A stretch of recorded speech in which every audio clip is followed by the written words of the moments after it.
Nosso quadro Consulta.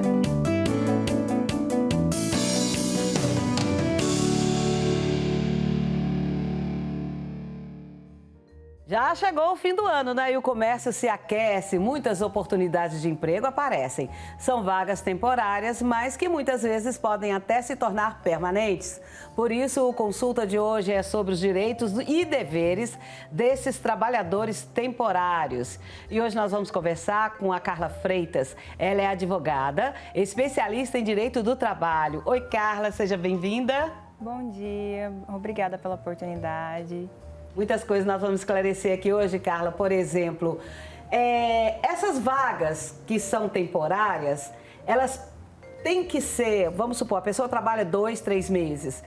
Elas têm que ter a carteira assinada ou tem uma brecha aí que o empregador não precisa assinar a carteira? Não, elas têm que ter a carteira assinada, são trabalhadores, assim como os efetivos. A única diferença desses trabalhadores temporários dos efetivos é a questão do prazo. O temporário, ele tem um prazo máximo ali para estar se efetivando naquela prestação de serviços.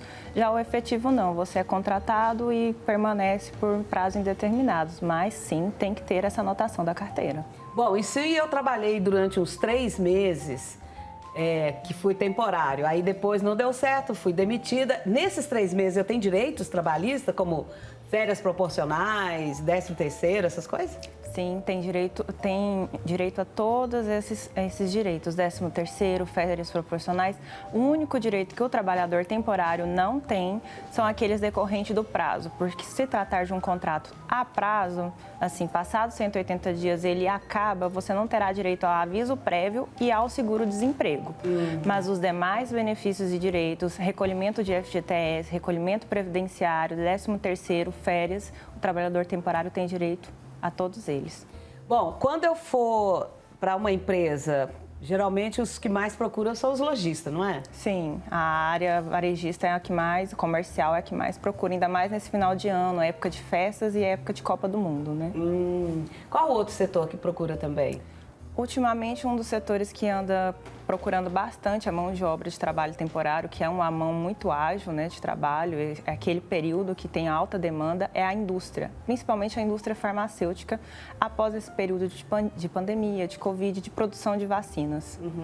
Essa questão que houve com a pandemia, a gente sempre vê em alguns setores falam assim, olha, eu tinha esse produto, não tenho mais porque falta insumo. Isso lá na ponta deve estar uma coisa louca, né? Por isso que deve estar gerando esse tanto de empregos. Sim, e acaba que o próprio produtor, ele tem aquela demanda durante um determinado período. E aí, para poder suprimir aquela demanda, que demanda aumento dos seus quadros temporariamente, não é um aumento permanente que fica o ano inteiro, mas só naquele determinado período. Acabou que a mão de obra temporária suprime essa demanda temporária. Ah, tá certo. Quais são os direitos dos trabalhadores dessa vaga, além desse que você falou? Eu falei ali no enunciado que o trabalhador tem deveres. Quais são esses deveres? O trabalhador temporário, ele tem todos os deveres que o trabalhador efetivo tem. Na verdade, o trabalhador temporário, ele é aquela mão de obra colocada ali na empresa para auxiliar os demais colaboradores numa época que tem bastante demanda. Então, ele tem também o dever de cumprir a carga horária dele, de 44 horas semanais, 8 horas diárias, tem que cumprir certinho a sua carga horária, tem que cumprir todas as atividades dentro da empresa. Aí, no caso de aumentou a demanda, o lojista, vamos supor, quer contratar essa pessoa, achou que essa pessoa é eficiente e vai querer contratá-la depois dessa época temporária. Como é que é o comportamento desse trabalhador? Ele também ele é questionado se ele quer mesmo essa vaga? Existe esse tipo de conversa? Como é que é isso?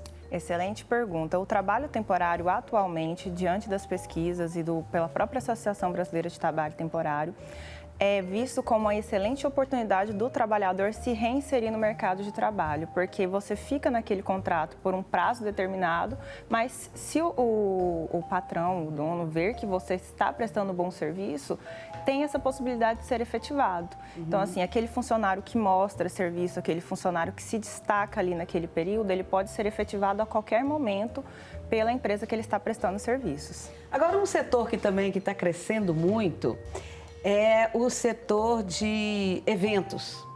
A gente tem visto muito por conta dessa pandemia, agora voltou com tudo, é 15 anos, é casamento, é bodas disso, é bodas daquilo.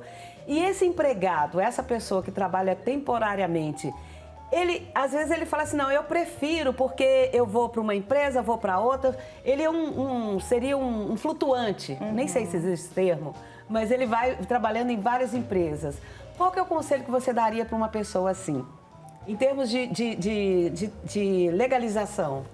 Eu acredito que para esses tipos de casos, né, para essa pessoa que tem esse perfil de estar trabalhando em cada vez em um evento, em situações diferentes, para empregadores diferentes, o trabalho temporário é perfeito, porque ele tem esse período, que é uma coisa bem temporária mesmo, durante aquele período ele vai estar prestando serviço para aquele empregador e aí depois ele passa para outro e como tem vários eventos, às vezes um evento é promovido por um empregador ou por outro, então o trabalho temporário é uma ótima opção para essas pessoas da área de eventos. E também essas pessoas, mesmo trabalhando cada final de semana em um lugar, aí não tem carteira assinada? Não, tem que ter a carteira assinada. O trabalho temporário, ele, apesar de a gente ter essa impressão de ser algo informal, ele é formal sim. Tem que haver a carteira assinada, tem que haver o reconhecimento de vínculo. A única diferença do trabalhador temporário para o trabalhador que ele é fixo, efetivo, é só a questão de tempo. Que o trabalhador temporário, ele fica no máximo prestando serviço para o mesmo empregador por 180 dias. Agora tem um feirante aqui ouvindo a gente, uma pessoa que trabalha para um feirante, fala assim, ué, como é que é esse negócio? O Zé me contratou para trabalhar na banca dele, eu trabalho todo domingo, 3 vezes na semana, como ajudante lá na feira, e ele me dá lá uns trocados, eu tô achando que eu tenho direito. Sim, tem direito. Inclusive, se ela tem essa subordinação de ela ter que ir lá e também todas as vezes ter que ir de segunda a sexta, ou então toda segunda, terça e quinta eu estar lá, prestando meus serviços, tendo que cumprir um horário, dando... Ela tem sim direitos, tem que ser anotada a carteira dela e ela tem direito a tudo que vem decorrente desse contrato de trabalho, férias proporcionais, 13º. Então é qualquer área, não pensa aí você que é feirante, fala, não, eu sou feirante, não sou ninguém. Não é ninguém. Você é um empresário do chuchu, para com isso. Tem que legalizar tudo isso, né, doutora? Sim, com certeza. Agora a questão das empregadas domésticas temporárias, que está acontecendo muito isso, e que eu acho até maravilhoso, porque você contrata uma empregada doméstica, paga ali os seus direitos, paga um salário mínimo por mês. Tem muitas dessas moças que não querem mais fazer isso. Elas ganham um salário mínimo por mês e não dá para suprir as necessidades delas. Aí elas vão fazer faxinas e ganham aí R$1.000 por semana. Cada dia numa casa. Qual que é o direito que essa moça tem? No caso das empregadas domésticas, principalmente em questão de faxina, de cuidados domésticos mesmo dentro da residência, caso ela preste serviços mais de 2 vezes na semana na mesma residência, aí sim tem uma pessoalidade e assim ela está prestando serviços mais de 2 vezes na semana, então ela tem uma rotina ali dentro daquela casa. Nesse caso, ela poderá ter a carteira assinada, na verdade, ela deverá ter a carteira assinada como empregada doméstica. Agora, se for igual você falou, né? O caso é em cada casa, 1 vez na semana, 2 vezes na semana, realmente não há o vínculo efetivo, porque falta essa rotina dentro da casa. Agora, mais de 2 vezes, não, eu sou fixa, fico de 2 a 3, fico 3, 4 dias na semana fixas lá, trabalhando das 8 às 18 na casa. Então, realmente, você tem um vínculo de trabalho, vá atrás dos seus direitos, porque você tem direito a ter sua carteira anotada. Você realmente é uma trabalhadora e tem direitos. Tá, então deixa eu ver se eu entendi. Se ela presta serviço 2 vezes na semana, aí tudo bem, mas mais de 2 vezes aí tem que ter esse vínculo empregatício, tem que ter carteira assinada. Exatamente. Ah, então tá certo. E se a vaga temporária virar fixa e ela passar para aquele processo de entrevista e ela gostou do trabalho e de repente essa funcionária falou, não quero ficar aqui, eu trabalhei 6 meses, ela tem direito a todos os benefícios quando pede demissão? Como é que é esse negócio? Tem sim. O trabalho temporário, ele tem essa possibilidade de você voltar para o mercado sem passar por todo o processo seletivo e tudo mais, porque o empregador já conhece o seu serviço. Mas caso você não queira continuar, caso você vê que aquele não é o lugar que você quer continuar, você tem direito, depois que terminar o período de 180 dias, a receber o seu 13º proporcional daquele período, a receber suas férias proporcionais, o recolhimento de FGTS também daquele período que você trabalhou tem que estar correto, recolhimento da Previdência, que é muito importante, também tem que estar certinho. Então, você tem todos esses direitos. Os únicos direitos que você não tem ao final de um vínculo de trabalho temporário é realmente o aviso prévio, porque você já tinha aquele período delimitado que você iria trabalhar, e o seguro-desemprego. Doutora, tem uma curiosidade que é bem diferente do que a gente está falando aqui com a questão do emprego temporário, que eu acho que já ficou bem claro para os nossos telespectadores. Mas eu tenho uma curiosidade de saber quanto a esses trabalhos escravos que estão... Agora a gente está sempre vendo no noticiário que foi encontrada uma pessoa que trabalha mais de 50 anos numa casa. Não existe na lei, na legislação, para botar essa pessoa na cadeia, não?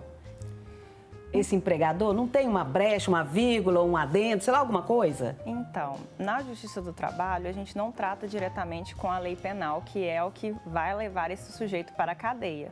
Mas, assim, a gente tem uma série de penalidades, uma série de multas que serão aplicadas. Então, o próprio Ministério do Trabalho, que é o responsável pela fiscalização dessas situações de trabalho escravo, eles vão ajuizar uma ação em face desse empregador, que na verdade não é um empregador, né? Está submetendo aquela pessoa àquela condição análoga à escravidão. Então, da parte da Justiça do Trabalho é um pouco mais complicado, porque ela não se mistura na área penal, mas ele poderá ter consequências nessa área também. E aí, se essa pessoa trabalhou aí uns 50 anos, a Justiça do Trabalho pode fazer um cálculo de tudo que ela teria direito de ter recebido e aplicar essa multa ou fazer com que essa pessoa pague para essa pessoa que viveu 50 anos nessa condição? Sim, com certeza. Inclusive, essas ações que são ajuizadas em situações de trabalho escravo, elas são justamente para poder aquela pessoa que foi submetida durante tantos anos a essa condição receber os direitos que por tantos anos foram suprimidos dela. Então, assim, essas situações, elas têm que ser denunciadas. O Ministério do Trabalho, ele anda atuando, assim, efetivamente para poder dar a essas pessoas que por muitos anos tiveram os direitos suprimidos, acesso a esses direitos, 13º, férias, tudo que é direito dessa pessoa. Você é uma advogada muito jovem, mas eu gostaria de saber se na sua literatura, se você tem algum caso que te emocionou muito, que você conseguiu ajudar uma pessoa, que recebeu os direitos dela e que ela pôde ficar feliz, assim, sei lá, alguma coisa. Então, assim, eu ainda estou muito no início da minha carreira, mas eu já tive casos, assim, bem grandes, em que eu fiquei muito feliz em poder dar o meu serviço de forma efetiva para o cliente e ele, assim, alcançar aquilo que era devido para ele. Por exemplo, eu atuo mais na área do empresário, né? Eu atuo mais em favor dos empresários. Já tive casos, assim, que o empresário foi acusado de forma injusta de discriminar um funcionário. Foi um caso bem grande, sabe? E a gente conseguiu comprovar que não tinha essa discriminação, que o empresário, inclusive, ele tratava o funcionário dele de forma igual, ajudava ele. Então, assim, é muito gratificante você estar na justiça desempenhando esse papel e mostrar a verdade do que realmente acontecia. Isso é muito importante você ter falado sobre isso aí, porque a gente sempre está acusando o empregador, né? Mas tem muita gente aí que é mal intencionada. E você está feliz nessa atuação sua, desse ramo do direito? Tô sim. Eu gosto muito dessa área e é uma área que eu me sinto muito satisfeita em estar cada dia mais crescendo e atuando. Então, assim, estou muito feliz nesse ramo da Justiça do Trabalho, porque é um ramo que a gente vê do trabalho. Gente, o trabalho é diário, você está ali se esforçando todo dia, tanto da parte do empregado quanto do empregador. Se o empregado ele tem certos direitos, a gente vê aquela injustiça, a gente se sente na responsabilidade de ir atrás desses direitos do empregado para a empresa da mesma forma. E é gratificante. E é gratificante. Então, bênçãos do Pai Eterno para você e muito obrigada pela sua participação. Eu que agradeço a oportunidade. Muito obrigada.